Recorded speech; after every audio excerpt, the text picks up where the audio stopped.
छत्तीसगढ़ के अंदर महानदी नदी के किनारे सिरपुर है, एक ऐसा शहर जहां समय थम सा गया है। कभी पांडुवंशी राजवंश की शानदार राजधानी रहा सिरपुर 5वीं और 8वीं शताब्दी के बीच खूब फला फूला, अपनी समृद्धि और संस्कृति के लिए मशहूर था।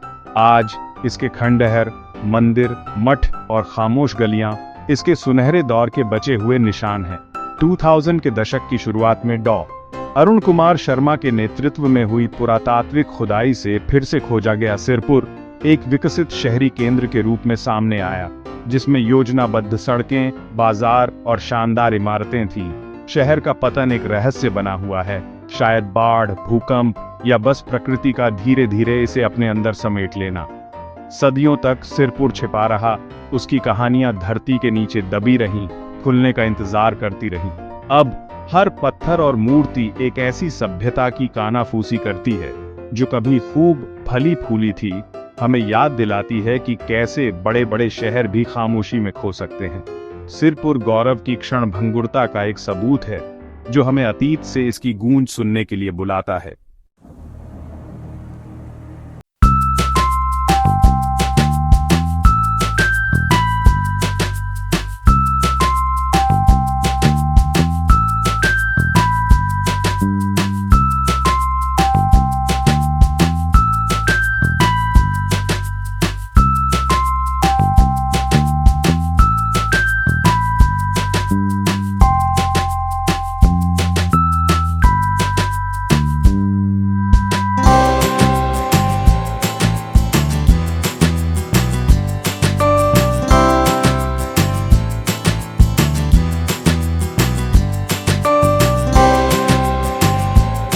में एकता की संस्कृति की एक शक्तिशाली याद दिलाती है।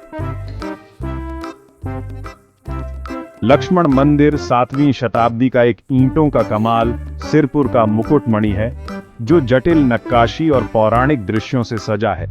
शहर के स्मारक केवल खंडहर नहीं हैं, वे एक चलती फिरती इतिहास की किताब हैं, जिसमें संगीतकारों, नर्तकियों और रोजमर्रा की जिंदगी के चित्र पत्थरों पर उकेरे गए हैं। किंवदंतियां और कलाकृतियां तंत्र साधना के केंद्र के रूप में सिरपुर की भूमिका की ओर इशारा करती हैं, जिससे इसके आध्यात्मिक अतीत में रहस्य का माहौल जुड़ जाता है। गंधेश्वर मंदिर, जो बचे हुए खंडहरों से बनाया गया है, सदियों से कलात्मक शैलियों का मिश्रण दिखाता है। खुदाई से सिक्के, मिट्टी के बर्तन, गहने और यहाँ तक कि एक विशाल भूमिगत अन्न भंडार भी मिला है, जो एक समृद्ध संगठित समाज को दर्शाता है। हर कलाकृति एक सुराग है, जो उस जीवंत जीवन को जोड़ती है जो कभी इन गलियों में भरा था। सिरपुर की कला और वास्तुकला प्रेरित करती रहती है और भी कई रहस्य सामने आने का वादा करती है। इसके पत्थरों में कहानियां छिपी हैं, जो उन्हें खोजने वालों का इंतजार कर रही हैं।